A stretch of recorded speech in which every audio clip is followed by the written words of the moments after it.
इंग्रजीमध्ये एक शब्द आहे, तो म्हणजे कोणता? एव्हरी.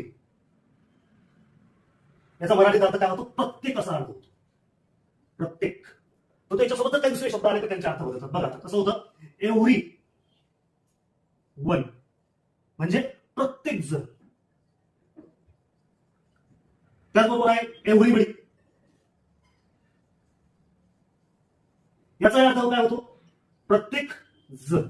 आता दोघांमध्ये फरक काय? उपस्थित असलेल्या पैकीसाठी वापरला जातो किंवा माहिती असलेल्या पैकीसाठी एव्हरीवन वापरला जातो. एव्हरीबडी उपस्थित असलेल्या पैकीच वापरला जाईल असं सांगता येणार नाही.